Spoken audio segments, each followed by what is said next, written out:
you could take your seats again, thank you very much. We are grateful this evening to have as moderator Lester Holt, the anchor of NBC Nightly News. You can welcome him now. Thank you, Janet. Thank you. Good evening. Nice to see every seat is filled. There was some question whether we'd have enough interest for tonight, but I guess we've taken care of that. Mrs. Trump, President Clinton, good to see you. Good to see everyone. That thud you heard backstage was the sound of my knees buckling when Frank mentioned a potential audience of 100 million. But it's just us tonight. And in a moment, it'll just be the three of us and hopefully just the two of them. That's what it's all about. As you can imagine, this is not an easy job, so I'm going to ask your help tonight. You heard the admonition, if you could please refrain from clapping and booing or reacting in any audible way. That would make my job a lot easier, and I know the American public would appreciate it because we really want to hear what they have to say tonight, and I'm happy to be the one facilitating that conversation. So what's going to follow are some awkward moments of silence. I'm going to take my seat here in my office for the evening, and I'll give you a 1-minute warning when we're about to come up on the air. And then no fancy lights or musical opens. We just go to it. So thank you for being here. I hope you enjoy the debate.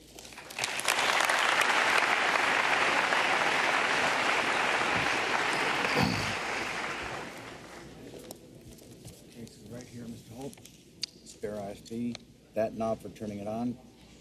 This is your spare lavalier in case anything goes wrong. Someone will come out to take care of it. It'll probably be me. Got it. All right, you're good to go. Thank you.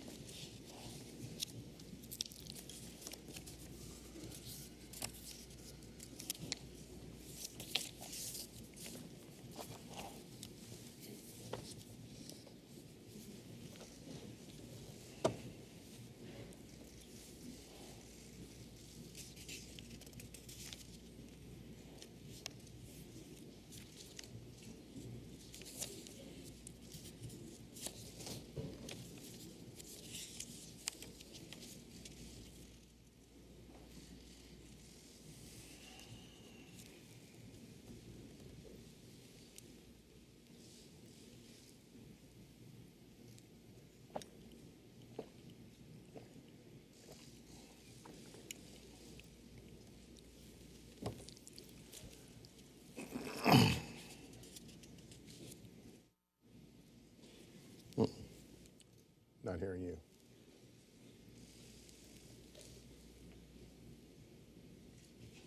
Not hearing you. You're broken up. You're broken up.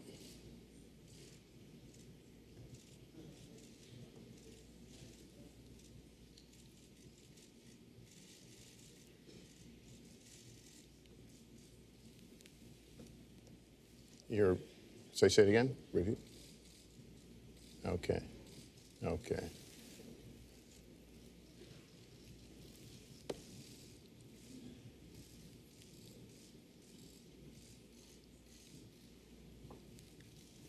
No, it's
You set up your wire now, so when you stand up. Gotcha. Yep, got you good. Thank you.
We're 1 minute away.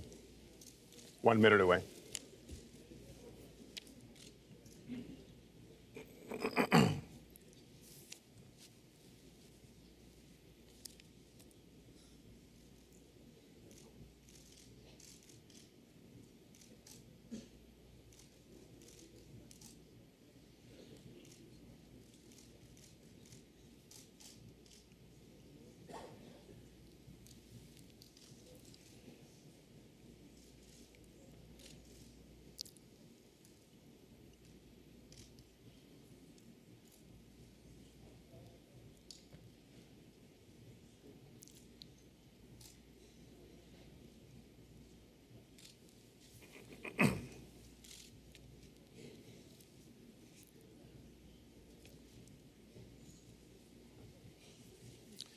Good evening from Hofstra University in Hempstead, New York. I'm Lester Holt, anchor of NBC Nightly News. I want to welcome you to the first presidential debate. The participants tonight are Donald Trump and Hillary Clinton. This debate is sponsored by the Commission on Presidential Debates, a nonpartisan, nonprofit organization. The commission drafted tonight's format, and the rules have been agreed to by the campaigns. The 90-minute debate is divided into 6 segments, each 50 minutes long. We'll explore 3 topic areas tonight: achieving prosperity, America's direction, and securing America.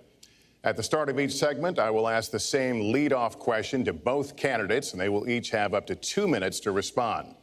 From that point until the end of the segment, we'll have an open discussion. The questions are mine and have not been shared with the commission or the campaigns. The audience here in the room has agreed to remain silent so that we can focus on what the candidates are saying. I will invite you to applaud, however, at this moment as we welcome the candidates. Democratic nominee for President of the United States, Hillary Clinton, and Republican nominee for President of the United States, Donald J. Trump.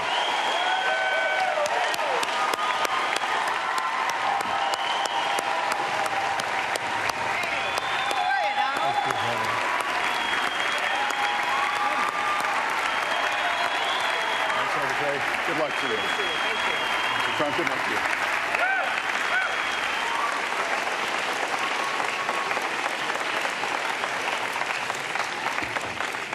you. Well, I don't expect us to cover all the issues of this campaign tonight, but I remind everyone there are 2 more presidential debates scheduled. We are going to focus on many of the issues that voters tell us are most important, and we're going to press for specifics. I am honored to have this role, but this evening belongs to the candidates and just as important to the American people. Candidates, we look forward to hearing you articulate your policies and your positions, as well as your visions and your values. So, let's begin. We're calling this opening segment Achieving Prosperity, and central to that is jobs. There are 2 economic realities in America today. There's been a record 6 straight years of job growth, and new census numbers show incomes have increased at a record rate after years of stagnation. However, income inequality remains significant, and nearly half of Americans are living paycheck to paycheck. Beginning with you, Secretary Clinton, why are you a better choice than your opponent to create the kinds of jobs that will put more money into the pockets of American workers? Well, thank you, Lester, and thanks to Hofstra for hosting us.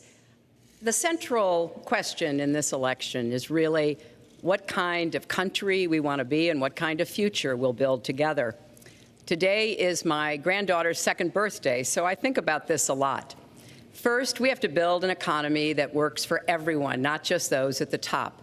That means we need new jobs, good jobs, with rising incomes. I want us to invest in you. I want us to invest in your future. That means jobs in infrastructure, in advanced manufacturing, in innovation and technology, clean renewable energy, and small business, because most of the new jobs will come from small business. We also have to make the economy fairer. That starts with raising the national minimum wage and also guarantee, finally, equal pay for women's work. I also want to see more companies do profit sharing. If you help create the profits, you should be able to share in them, not just the executives at the top. And I want us to do more to support people who are struggling to balance family and work. I've heard from so many of you about the difficult choices you face and the stresses that you're under. So let's have paid family leave, earned sick days. Let's be sure we have affordable child care and debt-free college. How are we going to do it? We're going to do it by having the wealthy pay their fair share and close the corporate loopholes. Finally, we tonight are on the stage together, Donald Trump and I. Donald, it's good to be with you. We're going to have a debate where we are talking about the important issues facing our country. You have to judge us. Who can shoulder the immense, awesome responsibilities of the presidency? Who can put into action the plans that will make your life better? I hope that I will be able to earn your vote on November 8th. Secretary Clinton, thank you. Mr. Trump, the same question to you. It's about putting more money into the pockets of American workers. You have up to 2 minutes. Thank you, Lester. Our jobs are fleeing the country.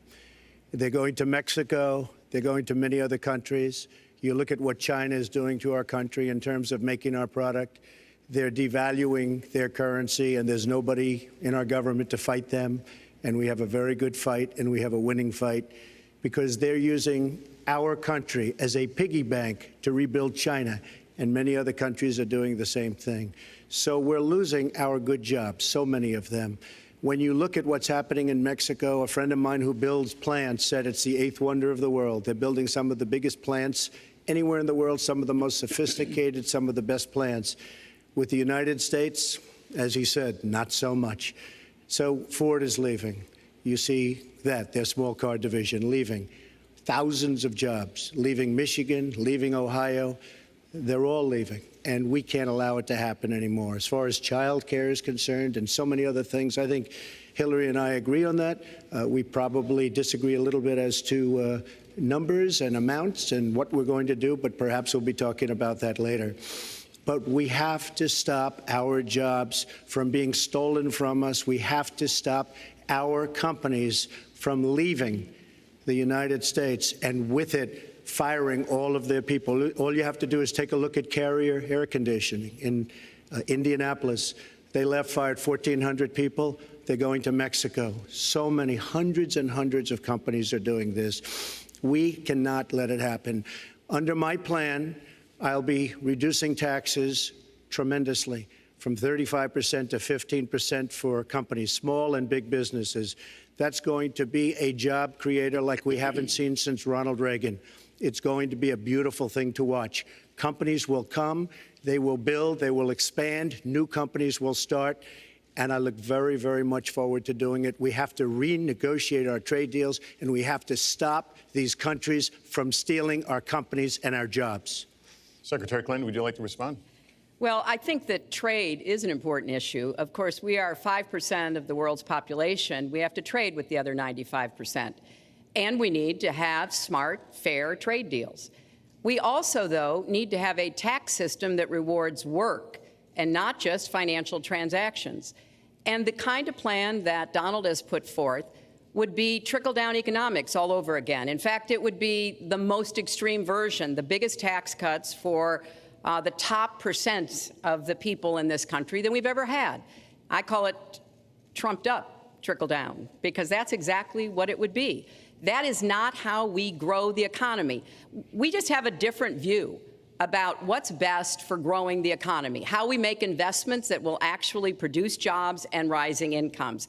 I think we come at it from somewhat different perspectives. I understand that. You know, Donald was very fortunate in his life, and that's all to his benefit. He started his business with $14 million borrowed from his father, and he really believes that the more you help wealthy people, the better off we'll be, and that everything will work out from there. I don't buy that. I have a different experience. My father was a small businessman. He worked really hard. He printed drapery fabrics on long tables where he pulled out those fabrics, and he went down with a silk screen and dumped the paint in and took the squeegee and kept going. And so what I believe is the more we can do for the middle class, the more we can invest in you, your education, your skills, your future, the better we will be off and the better we'll grow. That's the kind of economy I want us to see again. Let me follow up with Mr. Trump, if I can. You've talked about creating 25 million jobs, and you've promised to bring back millions of jobs for Americans. How are you going to bring back the industries that have left this country for cheaper labor overseas. How specifically are you going to tell American manufacturers that you have to come back? Well, for one thing, and before we start on that, my father gave me a very small loan in 1975, and I built it into a company that's worth many, many billions of dollars with some of the greatest assets in the world. And I say that only because that's the kind of thinking that our country needs. Our country's in deep trouble. We don't know what we're doing when it comes to devaluations, and all of these countries all over the world, especially China, they're the best ever at it. What they're doing to us is a very, very sad thing. So we have to do that. We have to renegotiate our trade deals. And Lester, they're taking our jobs, they're giving incentives, they're doing things that, frankly, we don't do. Let me give you the example of Mexico. They have a VAT tax. We're in a different system. When we sell into Mexico, there's a tax. When they sell in automatic, 16% approximately. When they sell into us, there's no tax. It's a defective agreement. It's been defective for a long time, many years, but the politicians haven't done anything about it. Now, in all fairness to Secretary Clinton, yes, is that okay? Good. I want you to be very happy. It's very important to me. But in all fairness to Secretary Clinton, when she started talking about this, it was really very recently. She's been doing this for 30 years. And why hasn't she made the agreements better? The NAFTA agreement is defective just because of the tax and many other reasons, but just because of the fact. Let me interrupt just a moment. Secretary Clinton and others, politicians, should have been doing this for years, not right now because of the fact that we've created a movement. They should have been doing this for years. What's happened to our jobs and our country and our economy generally is, look, we owe $20 trillion. We cannot do it any longer, Lester. Back to the question, though, how do you specifically bring back jobs? American manufacturers, how do you make them bring the jobs back? Well, the first thing you do is don't let the jobs leave. The companies are leaving. I could name, there are thousands of them. They're leaving, and they're leaving in bigger numbers than ever. And what you do is you say, fine, you want to go to Mexico or some other country, good luck. We wish you a lot of luck. But if you think you're going to make your air conditioners or your cars or your cookies or whatever you make and bring them into our country without a tax, you're wrong. And once you say you're going to have to tax them coming in, and our politicians never do this, because they have special interests, and the special interests want those companies to leave, because in many cases they own the companies. So what I'm saying is we can stop them from leaving. We have to stop them from leaving, and that's a big, big factor. Let me let Secretary Clinton get in there. Let's stop for a second and remember where we were 8 years ago. We had the worst financial crisis, the Great Recession, the worst since the 1930s. That was in large part because of tax policies that slashed taxes on the wealthy, failed to invest in the middle class, took their eyes off of Wall Street, and created a perfect storm. In fact, Donald was one of the people who rooted for the housing crisis. He said back in 2006, gee, I hope it does collapse because then I can go in and buy some and make some money. Well, it did collapse. That's called business, by the way. 9 million people lost their jobs, 5 million people lost their homes, and $13 trillion in family wealth was wiped out. Now, we have come back from that abyss, and it has not been easy. So we're now on the precipice of having a potentially much better economy, but the last thing we need to do is to go back to the policies that failed us in the first place. Independent experts have looked at what I've proposed and looked at what Donald's proposed, and basically they've said this, that if his tax plan, which would blow up the debt by over $5 trillion and would in some instances disadvantage middle-class families compared to the wealthy, were to go into effect, we would lose 3.5 million jobs and maybe have another recession. They've looked at my plans and they've said, okay, if we can do this, and I intend to get it done, we will have 10 million more new jobs because we will be making investments where we can grow the economy. Take clean energy. Some country is going to be the clean energy superpower of the 21st century. Donald thinks that climate change is a hoax perpetrated by the Chinese. I think it's real. I did not. Science is real. I do not say that. And I think it's important that we grip this and deal with it both at home and abroad. And here's what we can do. We can deploy 500 million more solar panels. We can have enough clean energy to power every home. We can build a new modern electric grid. That's a lot of jobs. That's a lot of new economic activity. So I've tried to be very specific about what we can and should do, and I am determined that we're going to get the economy really moving again, building on the progress we've made over the last 8 years, but never going back to what got us in trouble in the first place. Mr. Trump. She talks about solar panels. We invested in a solar company, our country. That was a disaster. They lost plenty of money on that one.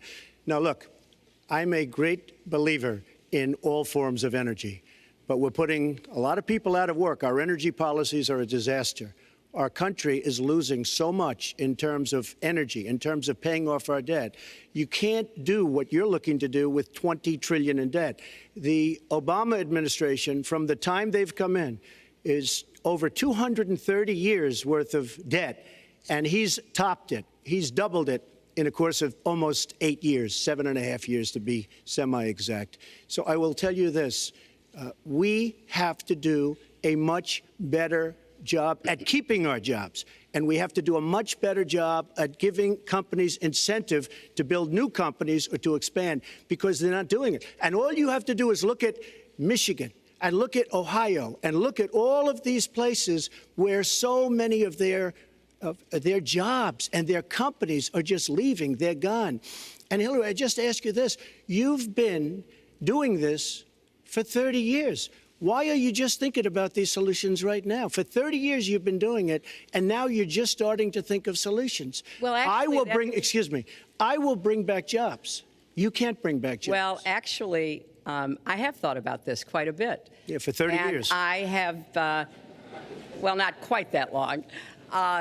I think my husband did a pretty good job in the 1990s. I think a lot about what worked and how we can make it work again. Well, he approved 3 million NAFTA. new jobs, He approved a balanced NAFTA, budget, which is the single worst trade deal ever approved in this country. Incomes went up for everybody. Manufacturing jobs went up also in the 1990s, if we're actually going to look at the facts. When I was in the Senate, I had a number of trade deals that came before me, and I held them all to the same test. Will they create jobs in America? Will they raise incomes in America? And are they good for our national security? Some of them I voted for. The biggest one, a multinational one known as CAFTA, I voted against. And because I hold the same standards as I look at all of these trade deals. But let's not assume that trade is the only challenge we have in the economy. I think it is a part of it, and I've said what I'm going to do. I'm going to have a special prosecutor. We're going to enforce the trade deals we have, and we're going to hold people accountable. When I was Secretary of State, we actually increased American exports globally 30%. We increased them to China 50%. So I know how to really work to get new jobs and to get exports that help to create more new jobs. Well, you haven't done it in 30 years or 26 years. Well, any number you I've want to been do. a senator, You Donald, haven't done it. And you haven't I done have it. been a And Secretary of State, and I have Your done husband signed a lot. NAFTA, which was one of the worst things that ever happened Well, to the that's your manufacturing opinion. industry. That is your You go opinion. to New England, you go to Ohio, Pennsylvania, you go anywhere you want, Secretary Clinton, and you will see devastation where manufacturing is down 30, 40, sometimes 50%. NAFTA is the worst trade deal maybe ever signed anywhere, but certainly ever signed in this country. And now you want to approve Trans-Pacific Partnership. You were totally in favor of it. Then you heard what I was saying, how bad it is, and you said, I can't win that debate. But you know that if you did win, you would approve that, and that will be almost as bad as NAFTA. Nothing will ever top NAFTA. That is just not accurate. I was against it once it was finally negotiated and the terms were laid out. I wrote about that in... You called it the gold standard. Well, I hope... You called it the gold standard of trade deals. You said it's the finest deal you've ever seen. No. And then you heard what I said about it, and all of a sudden you were against it. Well, Donald, I know you live in your own reality, but that is not the facts. The facts are, I did say I hoped it would be a good deal, but when it was negotiated, which I was not responsible for, I concluded it wasn't. I wrote about that. So is it President Obama's fault? Is it President Obama's fault? Even announced. Look, there Secretary, are different, is it President Obama's fault? There are because he's pushing it. There are different views about what's good for our country, our economy, and our leadership in the world. And I think it's important to look at what we need to do to get the economy going again. That's why I said new jobs with rising incomes, investments, not in more tax cuts that would add $5 trillion to the debt. But you have no plan. Oh, I do. Secretary, in fact, you have no plan. A book about it. It's called Stronger Together. You can pick it up tomorrow. That's about all you. Folks, at the bookstore or at an airport near you. We're going to move to. But it's because I see this. We need to have strong growth, fair growth, sustained growth. We also have to look at how we help families balance the responsibilities at home and the responsibilities at business. So we have a very robust set of plans, and people who have looked at both of our plans have concluded that mine would create 10 million jobs and yours would lose us 3.5 million jobs and explode You are the going debt, to approve one of which the biggest would tax have cuts a in recession. history. You are going to approve one of the biggest tax increases in history. You are going to drive business out. Your regulations are a disaster, and you're going to increase regulations all over the place. And by the way, my tax cut is the biggest since Ronald Reagan. I'm very proud of it. It will create tremendous numbers of new jobs. But regulations, you are going to regulate these businesses out of existence. When I go around, Lester, I tell you this, I've been all over.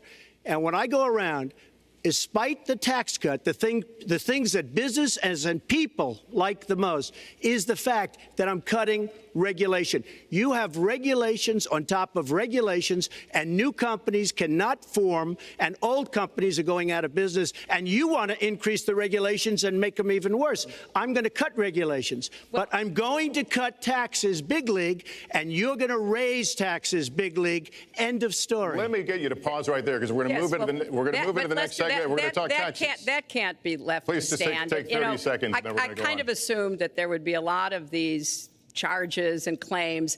And so Facts. we have taken the homepage of my website, HilaryClinton.com, and we've turned it into a fact checker. So if you want to see in real time what the facts are, please go and take a look. Because And take a look at mine also, and you'll see. Add a penny to the debt, and your plans would add $5 trillion to the debt. What I have proposed would cut regulations and streamline them for small businesses. What I have proposed would be paid for by raising taxes on the wealthy, because they have made all the gains in the economy. And I think it's time that the wealthy and corporations paid their fair share to support this country. Well, you just opened the next segment. Well, which is look, could I just finish? Actually, I think I should. I'm going to You give you go a to her chance right here. website, With the and new you take a look at her 15-minute website. segment, She's it's going on to the- raise taxes $1.3 trillion. Mr. Trump, and look at her website. You know what? It's no different than this. She's telling us how to fight ISIS. Just go to her website. She tells you how to fight ISIS on her website. I don't think General Douglas MacArthur would like that too much. The next segment, we're continuing Well, the at subject least of I have a plan to fight achieving ISIS. prosperity. No, you're telling the enemy everything you want to do. No, we're not. See, you're telling we're the not. enemy everything you We want to do. are- we No are wonder you've been fighting- fighting. No wonder you've been fighting ISIS your entire adult life. Folks, Go to the fact checkers, get folks, to work. you are unpacking a lot here, and we're still on the issue of achieving prosperity. And I want to talk about taxes. The fundamental difference between the two of you concerns the wealthy. Secretary Clinton, you're calling for a tax increase in the wealthiest Americans. I'd like you to further defend that. And Mr. Trump, you're calling for tax cuts for the wealthy. I'd like you to defend that. And this next 2-minute answer goes to you, Mr. Trump. Well, I'm really calling for major jobs, because the wealthy are going to create tremendous jobs. They're going to expand their companies. They're going to do a tremendous job. I'm getting rid of the carried interest provision. And if you really look, it's not a tax. It's really not a great thing for the wealthy. It's a great thing for the middle class. It's a great thing for companies to expand. And when these people are going to put billions and billions of dollars into companies, and when they're going to bring $2.5 trillion back from overseas, where they can't bring the money back because politicians like Secretary Clinton won't allow them to bring the money back because the taxes are so onerous and the bureaucratic red tape. So what is so bad? So what they're doing is they're leaving our country, and they're, believe it or not, leaving because taxes are too high and because some of them have lots of money outside of our country, and instead of bringing it back and putting the money to work because they can't work out a deal to and everybody agrees it should be brought back. Instead of that, they're leaving our country to get their money because they can't bring their money back into our country because of bureaucratic red tape, because they can't get together, because we have a president that can't sit them around a table and get them to approve something. And here's the thing.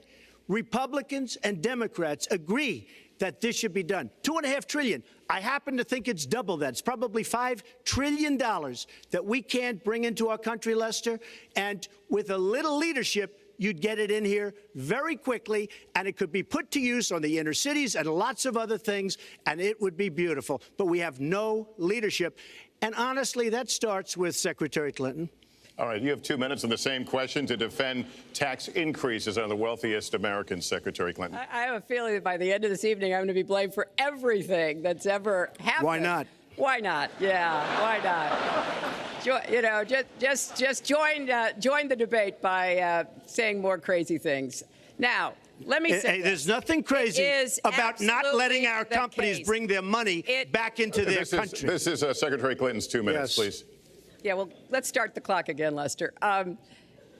We've looked at your tax proposals. I don't see changes in the corporate tax rates or the kinds of proposals you're referring to that would cause the repatriation, bringing back of money that's stranded overseas. I happen to then you support didn't read that. it. I happen to support that in a way that will actually work to our benefit.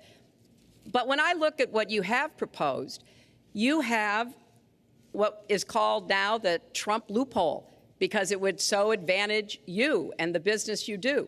You've proposed an approach that has a $4 billion tax benefit for your family.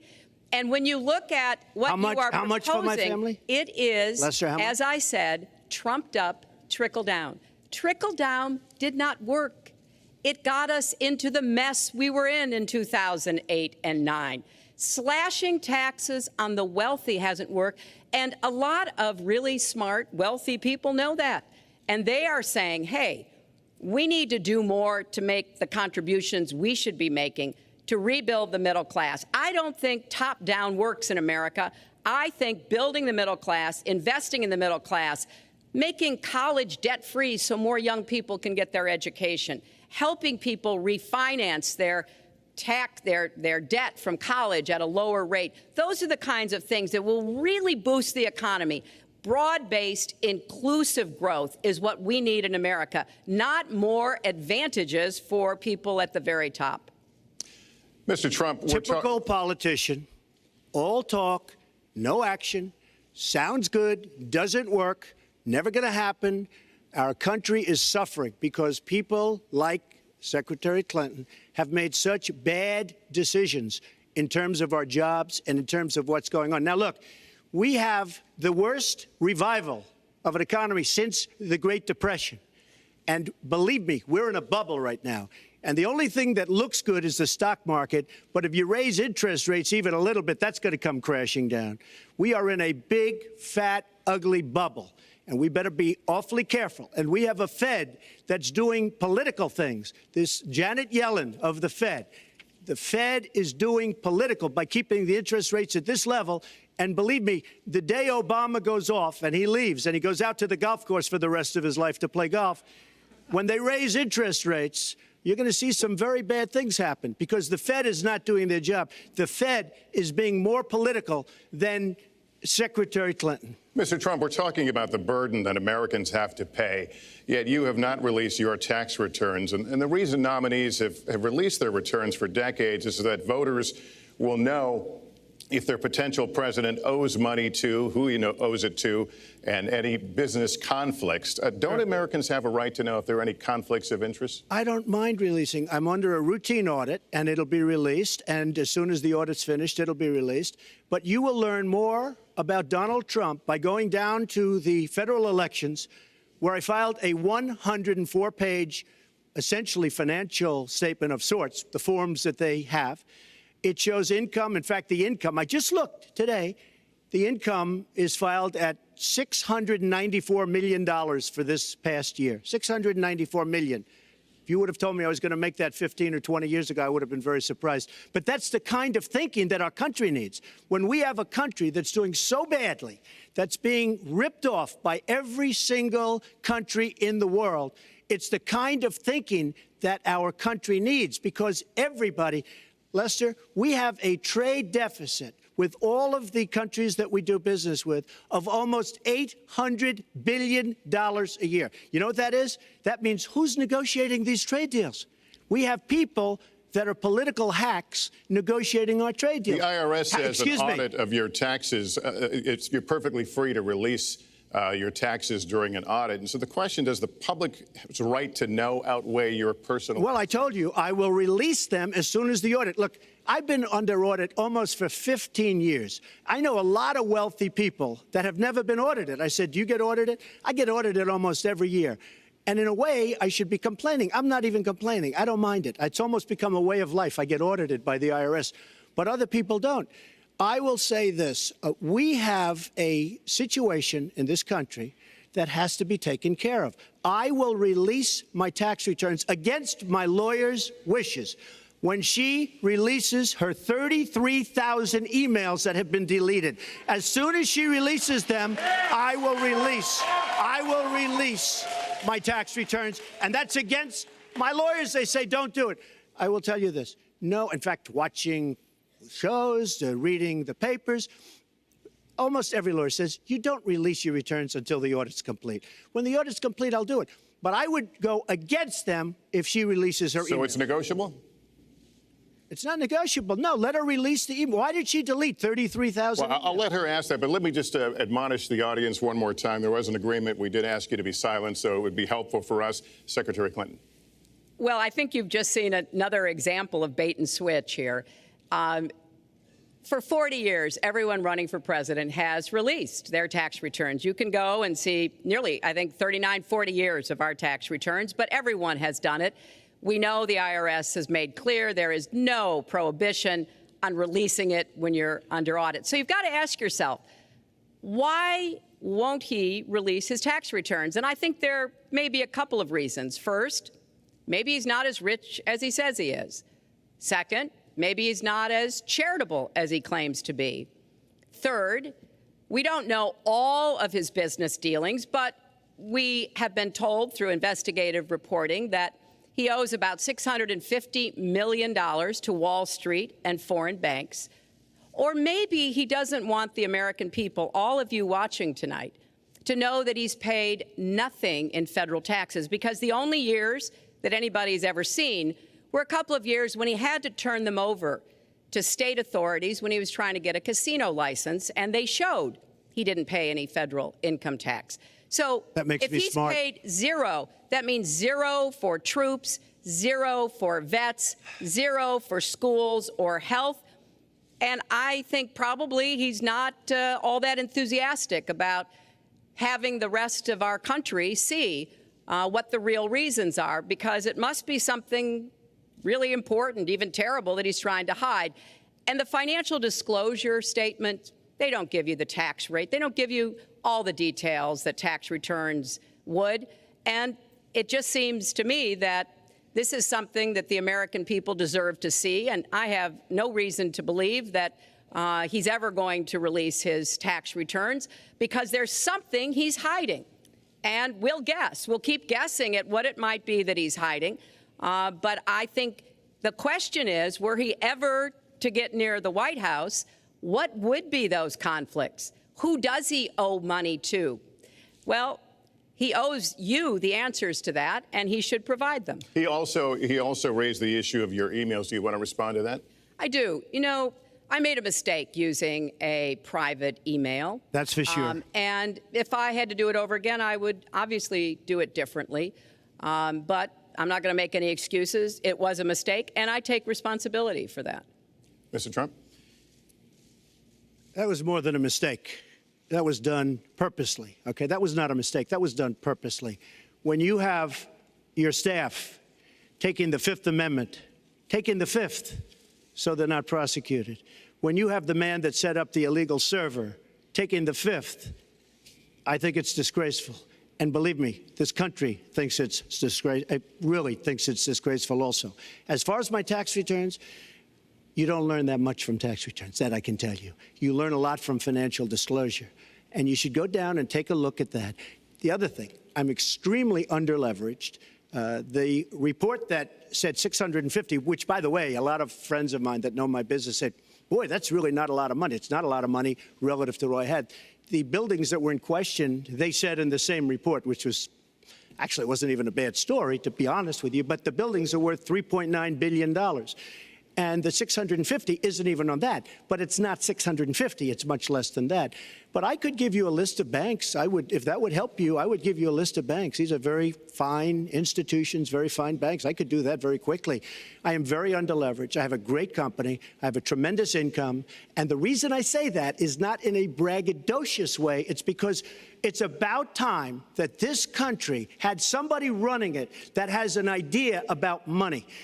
When we have $20 trillion in debt and our country's a mess, you know, it's one thing to have $20 trillion in debt and our roads are good and our bridges are good and everything's in great shape. Our airports are like from a third world country. You land at LaGuardia, you land at Kennedy, you land at LAX, you land at Newark, and you come in from Dubai and Qatar and you see these incredible, you come in from China, you see these incredible airports, and you land, we've become a third world country. So, the worst of all things has happened.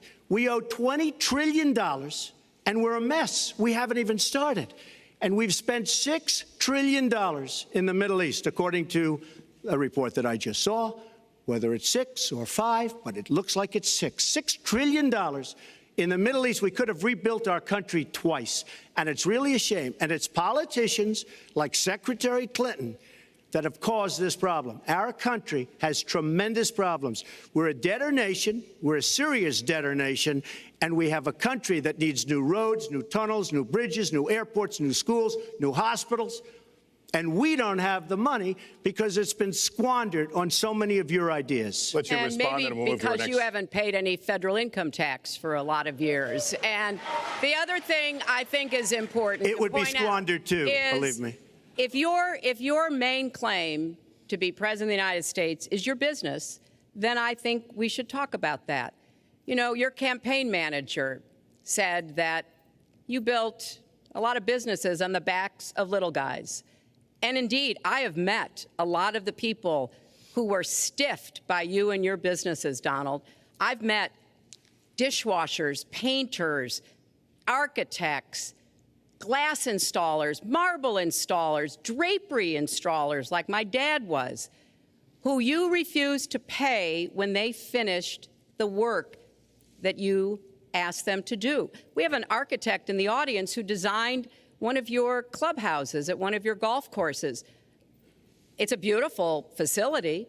It immediately was put to use, and you wouldn't pay what the man needed to be paid, what he was charging you. Maybe he didn't do a good job, and I was unsatisfied with his work, which our country should do too. The thousands of people that you have stiffed over the course of your business not deserve some kind of apology from someone who has taken their labor, taken the goods that they produced, and then refused to pay them? I can only say that I'm certainly relieved that my late father never did business with you. He provided a good middle-class life for us, but the people he worked for, he expected the bargain to be kept on both sides. And when we talk about your business, you've taken business bankruptcy 6 times. There are a lot of great business people that have never taken bankruptcy once. You call yourself the king of debt. You talk about leverage. You even at one time suggested that you would try to negotiate down the national debt of the United States. Well, sometimes there's not a direct transfer of skills from business to government, but sometimes what happened in business would be really bad for government. Let's let Mr. And Trump we need to be very clear about that. Look, it's all words, it's all sound bites. I built an unbelievable company, some of the greatest assets anywhere in the world, real estate assets anywhere in the world, beyond the United States, in Europe, lots of different places. It's an unbelievable company. But on occasion, 4 times, we used certain laws that are there. And when Secretary Clinton talks about people that didn't get paid, first of all, they did get paid a lot, but taking advantage of the laws of the nation. Now, if you want to change the laws, you've been there a long time, change the laws. But I take advantage of the laws of the nation because I'm running a company. My obligation right now is to do well for myself, my family, my employees, for my companies. And that's what I do. But what she doesn't say is the tens of thousands of people that are unbelievably happy and that love me. I'll give you an example. We're just opening up on Pennsylvania Avenue, right next to the White House. So if I don't get there one way, I'm going to get to Pennsylvania Avenue another. But we're opening the old post office. Under budget, ahead of schedule, saved tremendous money. I'm a year ahead of schedule. And that's what this country should be doing. We build roads and they cost 2 and 3 and 4 times what they're supposed to cost. We buy products for our military and they come in at costs that are so far above what they were supposed to be because we don't have people that know what they're doing. When we look at the budget is bad to a large extent because we have people that have no idea as to what to do and how to buy. The Trump International is way under budget and way ahead of schedule. And we should be able to do that for our country. Well, we're well behind schedule, so I want to move to our next segment. We move into our next segment talking about America's direction, and let's start by talking about race. The share of Americans who say race relations are bad in this country is the highest it's been in decades, much of it amplified by shootings of African Americans by police, as we've seen recently in Charlotte and Tulsa. Race has been a big issue in this campaign, and one of you is going to have to bridge a very wide and bitter gap. So how do you heal the divide? Secretary Clinton, you get 2 minutes on this. Well, you're right. Race remains a significant challenge in our country. Unfortunately, race still determines too much, often determines where people live, determines what kind of education in their public schools they can get, and yes, it determines how they're treated in the criminal justice system. We've just seen those 2 tragic examples in both Tulsa and Charlotte. And we've got to do several things at the same time. We have to restore trust between communities and the police. We have to work to make sure that our police are using the best training, the best techniques, that they're well prepared to use force only when necessary. Everyone should be respected by the law, and everyone should respect the law. Right now, that's not the case in a lot of our neighborhoods. So I have, ever since the first day of my campaign, called for criminal justice reform. I've laid out a platform that I think would begin to remedy some of the problems we have in the criminal justice system. But we also have to recognize, in addition to the challenges that we face with policing, there are so many good, brave police officers who equally want reform. So we have to bring communities together in order to begin working on that as a mutual goal. And we've got to get guns out of the hands of people who should not have them. The gun epidemic is the leading cause of death of young African American men, more than the next 9 causes put together. So we have to do 2 things, as I said. We have to restore trust. We have to work with the police. We have to make sure they respect the communities and the communities respect them. And we have to tackle the plague of gun violence, which is a big contributor to a lot of the problems that we're seeing today. All right, Mr. Trump, you have 2 minutes. How do you heal the divide? Well, first of all, Secretary Clinton doesn't want to use a couple of words, and that's law and order. And we need law and order. If we don't have it, we're not going to have a country. And when I look at what's going on in Charlotte, a city I love, a city where I have investments, when I look at what's going on throughout various parts of our country, whether it's, I mean, I can just keep naming them all day long. We need law and order in our country. And I just got today, as you know, the endorsement of the Fraternal Order of Police. We just came in. We have endorsements from, I think, almost every police group, a large percentage of them in the United States. We have a situation where we have our inner cities, African Americans, Hispanics, are living in hell because it's so dangerous. You walk down the street, you get shot. In Chicago, they've had thousands of shootings, thousands, since January 1st. Thousands of shootings. And I'm saying, where is this? Is this a war-torn country? What are we doing? And we have to stop the violence. We have to bring back law and order. In a place like Chicago, where thousands of people have been killed, thousands over the last number of years. In fact, almost 4,000 have been killed since Barack Obama became president. Almost 4,000 people in Chicago have been killed. We have to bring back law and order. Now, whether or not in a place like Chicago you do stop and frisk, which worked very well, Mayor Giuliani is here, it worked very well in New York, it brought the crime rate way down.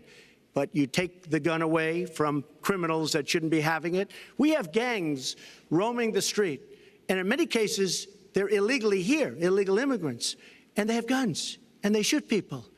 And we have to be very strong, and we have to be very vigilant. We have to know what we're doing. Right now, our police, in many cases, are afraid to do anything. We have to protect our inner cities because African-American communities are being decimated by crime. Your 2 minutes has expired, but I do want to follow up. Stop and frisk was ruled unconstitutional in New York because it largely singled out Black and Hispanic young men. No, you're wrong. It went before a judge who was a very against police judge. It was taken away from her, and our mayor, our new mayor, refused to go forward with the case. They would have won an appeal. If you look at it throughout the country, there are many places where the argument is that it's a form of racial profiling. No, the argument is that we have to take the guns away from these people that have them and that are bad people that shouldn't have them. These are felons. These are people that are bad people that shouldn't be. When you have 3,000 shootings in Chicago from January 1st, when you have 4,000 people killed in Chicago by guns from the beginning of the presidency of Barack Obama, his hometown, you have to have stop and frisk. You need more police. You need a better community relation. You don't have good community relations in Chicago. It's terrible. I have property there. It's terrible what's going on in Chicago. But when you look, and Chicago's not the only, you go to Ferguson, you go to so many different places. You need better relationships. I agree with Secretary Clinton on this. You need better relationships between the communities and the police, because in some cases it's not good. But you look at Dallas, where the relationships were really studied. The relationships were really a beautiful thing. And then 5 police officers were killed one night very violently. So there's some bad things going on, some really bad things. Secretary Clinton, but we need, Lester, we need law and order. And we need law and order in the inner cities, because the people that are most affected by what's happening are African American and Hispanic people. And it's very unfair to them what our politicians are allowing to happen. Secretary Clinton. Well, I've heard Donald say this at his rallies, and it's really unfortunate that he paints such a dire, negative picture of Black communities in our country. Oh. You know, the vibrancy of the Black church, the Black businesses that employ so many people, the opportunities that so many families are working to provide for their kids. There's a lot that we should be proud of and we should be supporting and lifting up. But we do always have to make sure we keep people safe. There are the right ways of doing it, and then there are ways that are ineffective. Stop and frisk was found to be unconstitutional, and in part because it was ineffective. It did not do what it needed to do. Now, I believe in community policing, and in fact, violent crime is 1/2 of what it was in 1991. Property crime is down 40%. We just don't want to see it creep back up. We've had 25 years of very good cooperation, but there were some problems, some unintended consequences. Too many young African American and Latino men ended up in jail for nonviolent offenses, and it's just a fact that if you're a young African-American man and you do the same thing as a young white man, you are more likely to be arrested, charged, convicted, and incarcerated. So we've got to address the systemic racism in our criminal justice system. We cannot just say law and order. We have to say we have to come forward with a plan that is going to divert people from the criminal justice system, deal with mandatory minimum sentences, which have put too many people away for too long for doing too little. We need to have more second chance programs. I'm glad that we're ending private prisons in the federal system. I want to see them ended in the state system. You shouldn't have a profit motivation to fill prison cells with young Americans. So there are some positive ways we can work on this. And I believe strongly that common sense gun safety measures would assist us right now. And this is something Donald has supported along with the gun lobby. Right now, we've got too many military-style weapons on the streets. In a lot of places, our police are outgunned. We need comprehensive background checks, and we need to keep guns out of the hands of those who will do harm. And we finally need to pass a prohibition on anyone who's on the terrorist watch list from being able to buy a gun in our country. If you're too dangerous to fly, you are too dangerous to buy a gun. So there are things we can do, and we ought to do it in a bipartisan way. Secretary Clinton, last week you said we've got to do everything possible to improve policing, to go right at implicit bias. Do you believe that police are implicitly biased against black people? Lester, I think implicit bias is a problem for everyone, not just police. I think, unfortunately, too many of us in our great country jump to conclusions about each other. And therefore, I think we need all of us to be asking hard questions about, why am I feeling this way? But when it comes to policing, since it can have literally fatal consequences, I have said in my first budget we would put money into that budget to help us deal with implicit bias by retraining a lot of our police officers. I've met with a group of very distinguished, experienced police chiefs a few weeks ago. They admit it's an issue. They've got a lot of concerns. Mental health is one of the biggest concerns because now police are having to handle a lot of really difficult mental health problems on the street. They want support. They want more training. They want more assistance. And I think the federal government could be in a position where we would offer and provide that. I'd like to respond. Please. First of all, I agree, and a lot of people, even within my own party, want to give certain rights to people on watch lists and no-fly lists. I agree with you. When a person is on a watch list or a no-fly list, and I have the endorsement of the NRA, which I'm very proud of, these are very, very good people, and they're protecting the Second Amendment. But I think we have to look very strongly at no-fly lists and watch lists, and when people are on there, even if they shouldn't be on there, we'll help them legally, we'll help them get off. But I tend to agree with that quite strongly. I do want to bring up the fact that you were the one that brought up the word super predator about young black youth. And that's a term that I think was it's been horribly met, as you know. I think you've apologized for it. But I think it was a terrible thing to say. And when it comes to stop and frisk, you're talking about taking guns away. Well, I'm talking about taking guns away from gangs and people that use them. And I really don't think you disagree with me on this, if you want to know the truth. I think maybe there's a political reason why you can't say it, but I really don't believe. In New York City, stop and frisk, we had 2,200 murders, and stop and frisk brought it down to 500 murders. 500 murders is a lot of murders. Hard to believe. 500 is like supposed to be good. But we went from 2,200 to 500, and it was continued on by Mayor Bloomberg, and it was terminated by current mayor. But stop and frisk had a tremendous impact on the safety of New York City, tremendous beyond belief.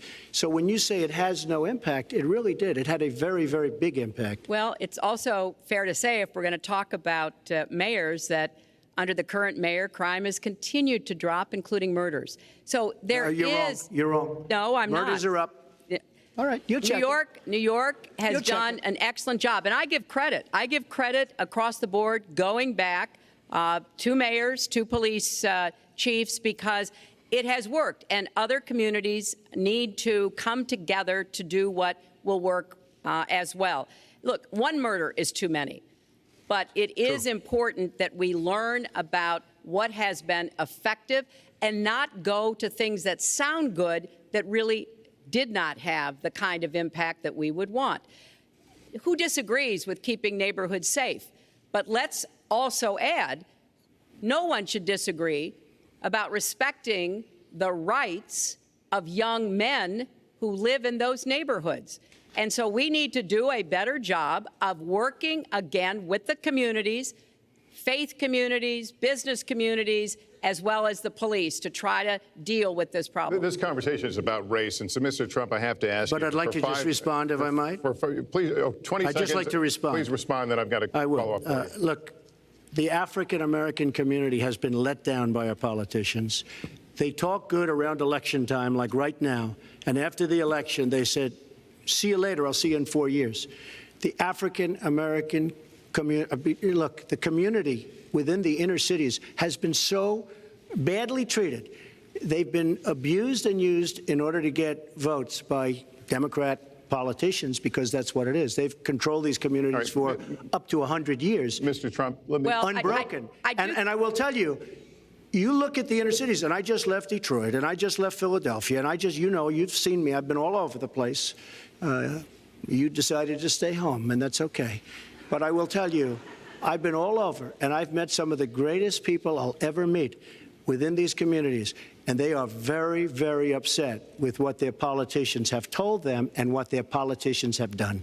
Mr. Trump, I think Donald just criticized me for preparing for this debate. And yes, I did. And you know what else I prepared for? I prepared to be president, and I think that's a good thing. Mr. Trump, for 5 years, you perpetuated a false claim that the nation's first black president was not a natural-born citizen. You questioned his legitimacy. In the last couple of weeks, you acknowledged what most Americans have accepted for years: the president was born in the United States. Can you tell us what took you so long? I'll tell you just very simple to say. Sidney Blumenthal works for the campaign and very close friend of Secretary Clinton. And her campaign manager, Patty Doyle, went to, during the campaign, her campaign against President Obama, fought very hard. And you can go look it up and you can check it out. And if you look at CNN this past week, Patty Solis Doyle was on Wolf Blitzer saying that this happened. Blumenthal sent McClatchy, highly respected reporter at McClatchy, to Kenya to find out about it. They were pressing it very hard. She failed to get the birth certificate. When I got involved, I didn't fail.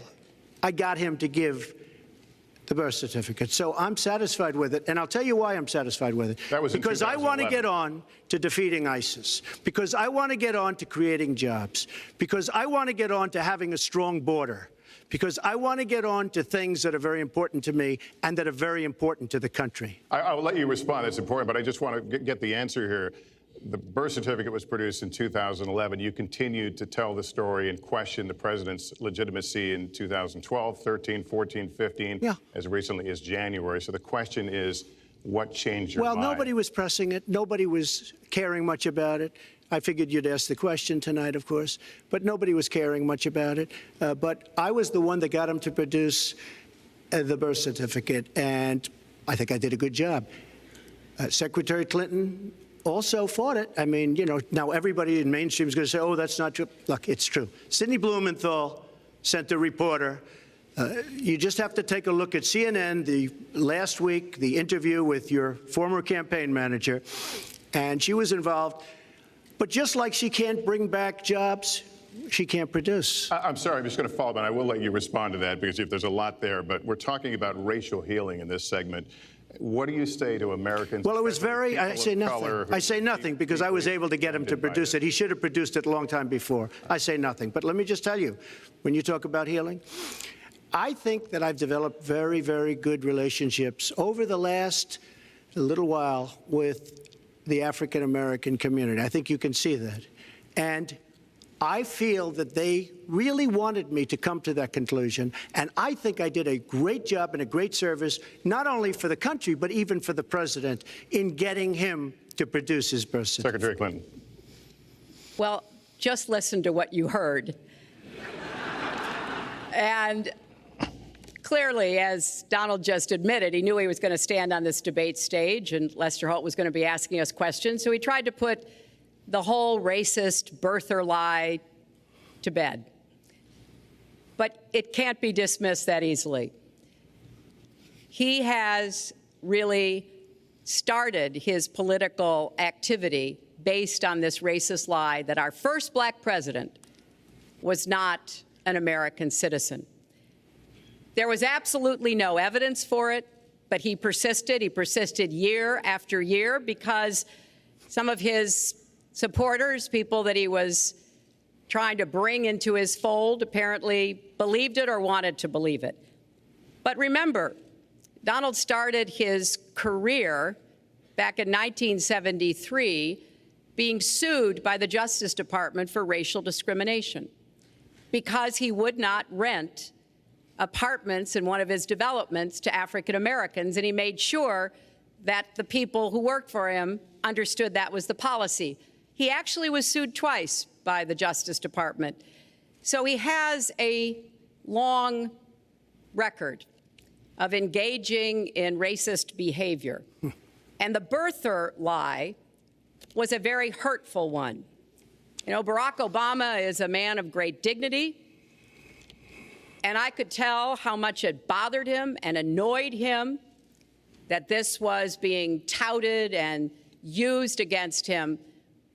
But I like to remember what Michelle Obama said in her amazing speech at our Democratic National Convention. When they go low, we go high.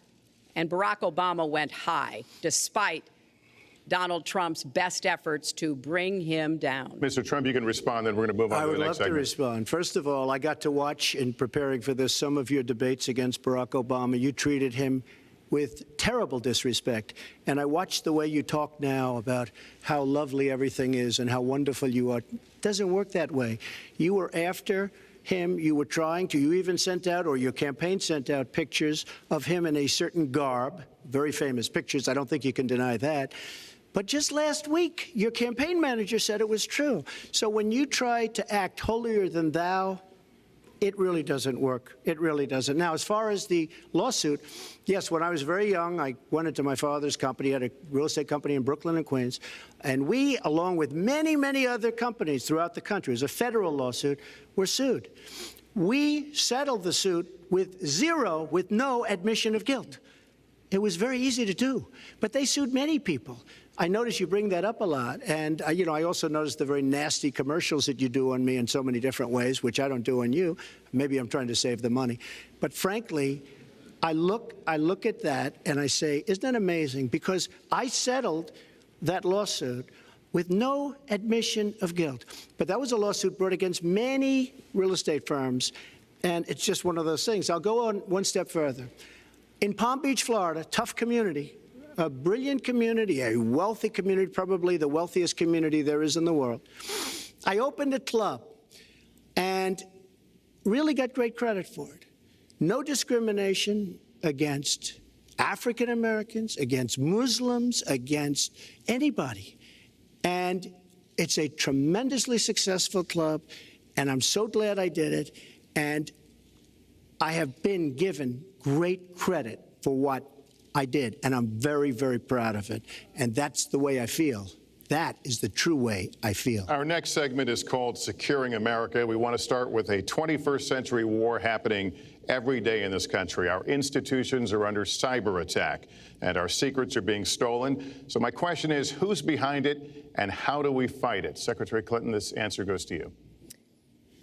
Well, I think cybersecurity, cyber warfare will be one of the biggest challenges facing the next president, because clearly we're facing at this point two different kinds of adversaries. There are the independent hacking groups that do it mostly for commercial reasons, to try to steal information that they then can use to make money.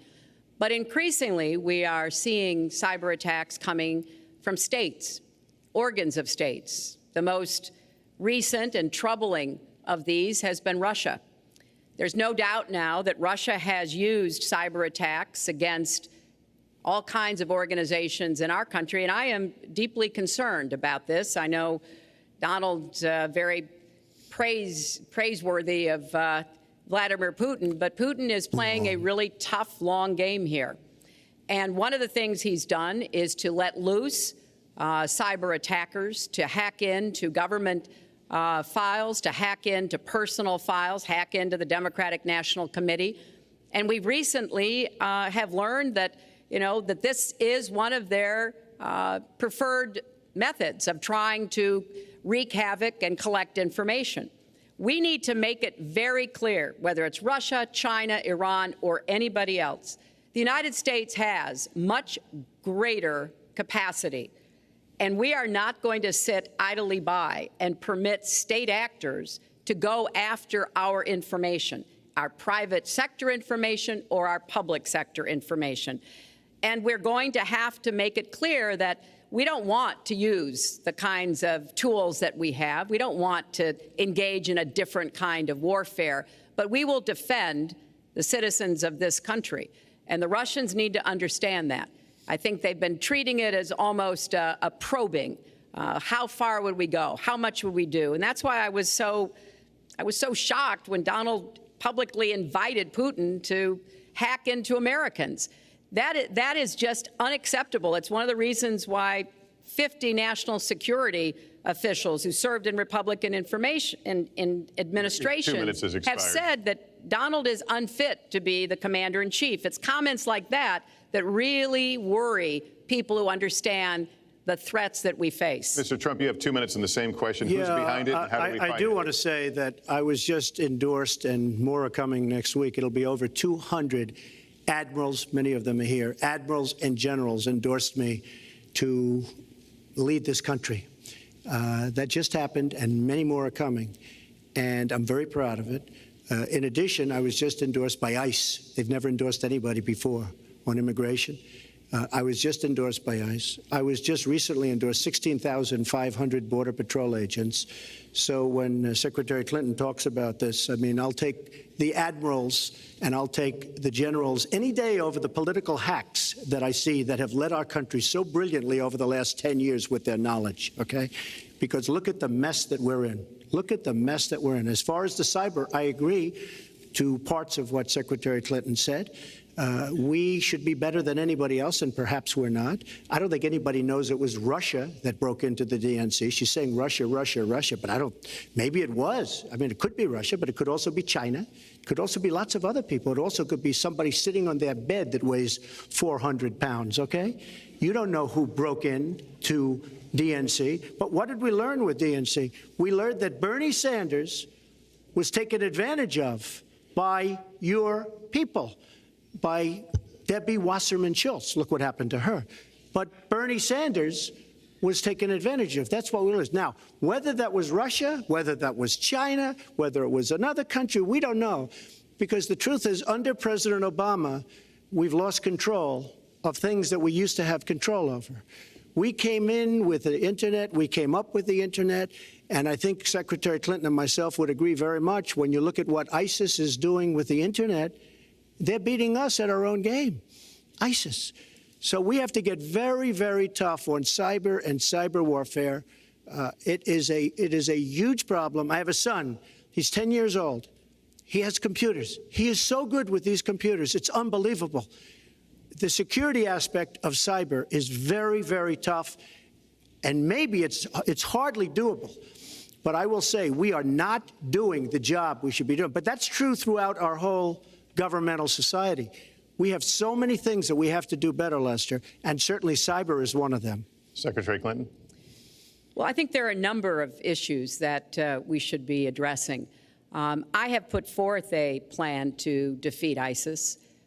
It does involve going after them online. I think we need to do much more with our tech companies to prevent ISIS and their operatives from being able to use the Internet to radicalize, even direct people in our country and Europe and elsewhere. But we also have to intensify our air strikes against ISIS and eventually support our Arab and Kurdish partners to be able to actually take out ISIS in Raqqa and their claim of being a caliphate. We're making progress. Our military is assisting in Iraq, and we're hoping that within the year we'll be able to push ISIS out of Iraq and then, really squeeze them in Syria. But we have to be cognizant of the fact that they've had foreign fighters coming to volunteer for them, foreign money, foreign weapons. So we have to make this the top priority, and I would also do everything possible to take out their leadership. I was involved in a number of efforts to take out al-Qaeda leadership when I was Secretary of State, including, of course, taking out bin Laden, and I think we need to go after Baghdadi as well, make that one of our organizing principles, because we've got to defeat ISIS, and we've got to do everything we can to disrupt their propaganda efforts online. You mentioned ISIS, and we think of ISIS certainly as over there, but there are American citizens who have been inspired to commit acts of terror on American soil. The latest incident, of course, the bombings we just saw in New York and New Jersey, the knife attack at a mall in Minnesota, and the last year, deadly attacks in San Bernardino and Orlando. I'll ask this to both of you. Tell us specifically how you would prevent homegrown attacks by American citizens, Mr. Trump. Well, first I have to say one thing, very important. Secretary Clinton is talking about taking out ISIS. We will take out ISIS. Well, President Obama and Secretary Clinton created a vacuum the way they got out of Iraq, because they got out, they shouldn't have been in, but once they got in, the way they got out was a disaster, and ISIS was formed. So she talks about taking them out. She's been doing it a long time. She's been trying to take them out for a long time. But they wouldn't have even been formed if they left some troops behind, like 10,000 or maybe something more than that. And then you wouldn't have had them. Or, as I've been saying for a long time, and I think you'll agree because I said it to you once, had we taken the oil, and we should have taken the oil, ISIS would not have been able to form either, because the oil was their primary source of income. And now they have the oil all over the place, including the oil, a lot of the oil in Libya, which was another one of her disasters. Secretary Clinton. Well, I hope the fact checkers are turning up the volume and really working hard. Donald supported the invasion of Iraq. Wrong. That is absolutely wrong. Proved over and over again. Wrong. He actually advocated for the actions we took in Libya and urged that Gaddafi be taken out after actually doing some business with him one time. But the larger point, he says this constantly, is George W. Bush made the agreement about when American troops would leave Iraq, not Barack Obama. And the only way that American troops could have stayed in Iraq is to get an agreement from the then Iraqi government that would have protected our troops. And the Iraqi government would not give that. But let's talk about the question you asked, Lester. The question you asked is, what do we do here in the United States? That's the most important part of this. How do we prevent attacks? How do we protect our people? And I think we've got to have an intelligence surge where we are looking for every scrap of information. I was so proud of law enforcement in New York, in Minnesota, in New Jersey. You know, they responded so quickly, so professionally to the attacks that occurred by Rahami, and they brought him down. And we may find out more information because he is still alive, which may prove to be an intelligence benefit. So we've got to do everything we can to vacuum up intelligence from Europe, from the Middle East. That means we've got to work more closely with our allies. And that's something that Donald has been very dismissive of. We're working with NATO, the longest military alliance in the history of the world, to really turn our attention to terrorism. We're working with our friends in the Middle East, many of which, as you know, are Muslim-majority nations. Donald has consistently insulted Muslims abroad, Muslims at home, when we need to be cooperating with Muslim nations and with the American Muslim community. They're on the front lines. They can provide information to us that we might not get anywhere else. They need to have close working cooperation with law enforcement in these communities, not be alienated and pushed away, as some of Donald's rhetoric, unfortunately, has led to. Mr. Well, I'd have to respond. Please respond. The Secretary said very strongly about working with. We've been working with them for many years.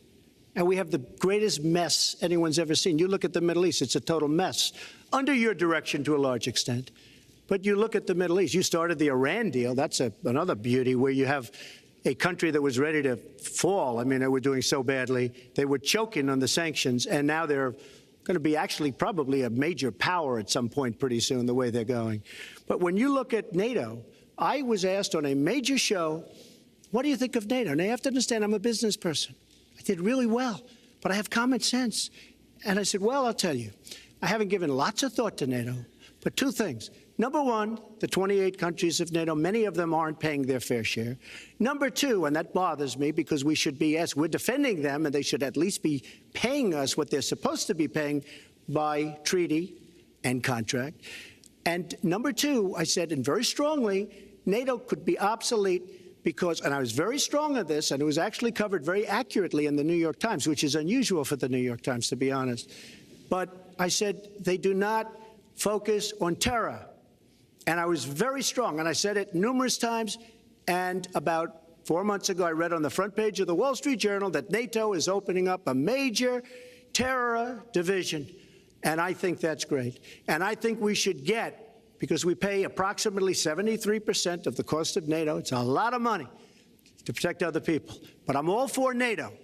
But I said they have to focus on terror also. And they're going to do that. And that was, believe me, I'm sure I'm not going to get credit for it, but that was largely because of what I was saying and my criticism of NATO. I think we have to get NATO to go into the Middle East with us, in addition to surrounding nations, and we have to knock the hell out of ISIS, and we have to do it fast. When ISIS formed in this vacuum created by Barack Obama and Secretary Clinton, and believe me, you were the ones that took out the troops. Not only that, you named the day. They couldn't believe it. They sat back probably and said, I can't believe it. They said, no, wait a minute. We've covered when they formed, this is something that never should have happened. It should have never happened. Now, you're talking about taking out ISIS, but you were there and you were Secretary of State when it was a little infant. Now it's in over 30 countries.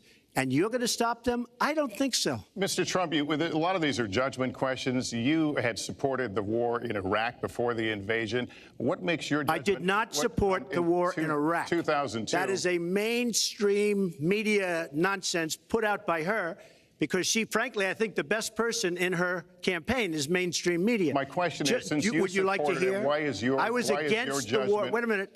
I was against the war in Iraq, just so you put it out. The record shows otherwise. The record does not show that. Why is your judgment? The record shows that I'm right. When I did an interview with Howard Stern, very lightly, first time anyone's asked me that, I said, very lightly, I don't know, maybe, who knows, essentially.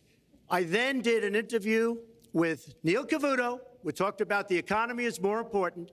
I then spoke to Sean Hannity, which everybody refuses to call Sean Hannity. I had numerous conversations with Sean Hannity at Fox, and Sean Hannity said, and he called me the other day, and I spoke to him about it. He said, you were totally against the war, because he was for the war. Why is your judgment better than... And that was before the war started. Sean Hannity said very strongly to me and other people, he's willing to say, but nobody wants to call him, I was against the war. He said, you used to have fights with me because Sean was in favor of the war. And I understand that side also, not very much, because we should have never been there. But nobody calls Sean Hannity. And then they did an article in a major magazine shortly after the war started in 2004. But they did an article which had total war in Iraq. And one of your, the war right after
of the worst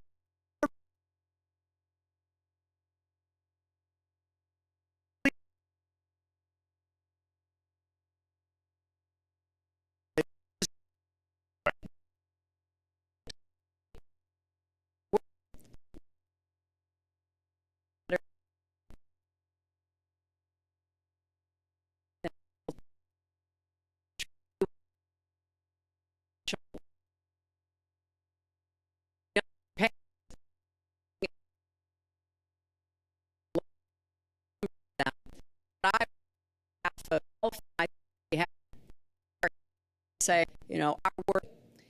It's also important that we look at the entire global situation. There's no doubt that we have other problems with Iran, but personally, I'd rather deal with the other problems having put that lid on their nuclear program than still to be facing that. And Donald never tells you what he would do. Would he have started a war? Would he have bombed Iran? If he's going to criticize a deal that has been very successful in giving us access to Iranian facilities that we never had before, then he should tell us what his alternative would be. But it's like his plan to defeat ISIS. He says it's a secret plan, but the only secret is that he has no plan. So we need to be more precise in how we talk about these issues. People around the world follow our presidential campaigns so closely, trying to get hints about what we will do. Can they rely on us? Are we going to lead the world with strength and in accordance with our values? That's what I intend to do. I intend to be a leader of our country that people can count on, both here at home and around the world, to make decisions that will further peace and prosperity, but also stand up to bullies, whether they're abroad or at home. We cannot let those who would try to destabilize the world, to interfere with American interests and security, to be given any opportunities at all. Is expired. Let's do one thing I'd like to say. Very quickly. I will go very quickly, but I will tell you that Hillary will tell you to go to her website and read all about how to defeat ISIS, which she could have defeated by never having it, get going in the first place. Right now, it's getting tougher and tougher to defeat them because they're in more and more places, more and more states, more and more nations. Mr. Trump. And it's a big problem. And as far as Japan is concerned, I want to help all of our allies. But we are losing billions and billions of dollars. We cannot be the policemen of the world. We cannot protect countries all over the world where they're not paying us what we need. We have just a few final questions. She doesn't say that because she's got no business ability. We need heart. We need a lot of things. But you have to have some basic ability. And sadly, she doesn't have that. All of the things that she's talking about could have been taken care of during the last 10 years, let's say, while she had great power. But they weren't taken care of. And if she ever wins this race, they won't be taken care of. Mr. Trump, this year, Secretary Clinton became the first woman nominated for president by a major party. Earlier this month, you said she doesn't have, quote, a presidential look. She's standing here right now. What did you mean by that? She doesn't have the look. She doesn't have the stamina. I said she doesn't have the stamina. And I don't believe she does have the stamina. To be president of this country, you need tremendous stamina. The quote was, I just don't think she has a presidential look. Wait a minute, Leslie, you asked me a question. Did you ask me a question? You have to be able to negotiate our trade deals. You have to be able to negotiate, that's right, with Japan, with Saudi Arabia. I mean, can you imagine we're defending Saudi Arabia, and with all of the money they have, we're defending them and they're not paying? All you have to do is speak to them. Wait, you have so many different things you have to be able to do, and I don't believe that Hillary has the stamina. Let's let her respond. Well, as soon as he travels to 112 countries and negotiates a peace deal, a ceasefire, a release of dissidents, an opening of new opportunities in nations around the world, or even spends 11 hours testifying in front of a congressional committee, he can talk to me about stamina. The world, let me tell you, Hillary has experience, but it's bad experience. We have made so many bad deals during the last, so she's got experience, that I agree, but it's bad experience. Whether it's the Iran deal that you're so in love with, where we gave them $150 billion back, whether it's the Iran deal, whether it's anything you can name, you almost can't name a good deal. I agree. She's got experience, but it's bad experience. And this country can't afford to have another 4 years of that kind of experience. We are at the final question. One thing, Very Lester, quickly, is, we're at the final question now. he tried to switch from looks to stamina. But this is a man who has called women pigs, slobs, and dogs, and someone who has said pregnancy is an inconvenience to employers, who has said women don't deserve equal pay unless they do as good a job as men. And one of the worst things he said was about a woman in a beauty contest. He loves beauty contests, supporting them and hanging around them. And he called this woman Miss Piggy. Then he called her Miss Housekeeping because she was Latina. Donald, she has a name. Where did you find her this? name Where is did you find Alicia this? Machado. Where did you find and it? she has become a U.S. citizen, and you can bet she's going to vote this November. Okay, good. Let me just tell you. Mr. Trump, we'll just take 10 seconds, and then we're going to have the final question. Hillary is hitting me with tremendous commercials. Some of it said in entertainment. Some of it said somebody who's been very vicious to me, Rosie O'Donnell. I said very tough things to her, and I think everybody would agree that she deserves it, and nobody feels sorry for her. But you want to know the truth? I was going to say something extremely rough to Hillary, to her family, and I said to myself, I can't do it. I just can't do it. It's inappropriate. It's not nice. But she spent hundreds of millions of dollars on negative ads on me, many of which are absolutely untrue. They're untrue and they're misrepresentations. And I will tell you this, Lester, it's not nice, and I don't deserve that. But it's certainly not a nice thing that she's done. It's hundreds of millions of ads. And the only gratifying thing is I saw the polls come in today. And with all of that money, over $200 million is spent, and I'm either winning or tied, and I've spent practically nothing. One of you will not win this election. So my final question to you tonight, are you willing to accept the outcome as the will of the voters? Secretary Clinton? Well, I support our democracy. And sometimes you win, sometimes you lose. But I certainly will support the outcome of this election. And I know Donald's trying very hard to plant doubts about it, but I hope the people out there understand this election's really up to you. It's not about us so much as it is about you and your families and the kind of country and future you want. So I sure hope you will get out and vote as though your future depended on it, because I think it does. Mr. Trump, very quickly, the same question. Will you accept the outcome as the will of the voters? I want to make America great again. We are a nation that is seriously troubled. We're losing our jobs. People are pouring into our country. The other day, we were deporting 800 people, and perhaps they passed the wrong button, they pressed the wrong button, or perhaps, worse than that, it was corruption. But these people that we were going to deport for good reason ended up becoming citizens. And it was 800, and now it turns out it might be 1,800, and they don't even know. Will you accept the outcome of the election? I want to make America great again. I'm going to be able to do it. I don't believe Hillary will. The answer is, if she wins, I will absolutely support her. All right. Well, that is going to do it for us. That concludes our debate for this evening. A spirited one. We covered a lot of ground. Not everything, as I suspected we would. The next presidential debates are scheduled for October 9th at Washington University in St. Louis and October 19th at the University of Nevada, Las Vegas. The conversation will continue. A reminder, the vice presidential debate is scheduled for October 4th at Longwood University in Farmville, Virginia. My thanks to Hillary Clinton and to Donald Trump and to Hofstra University for hosting us tonight. Good night, everyone.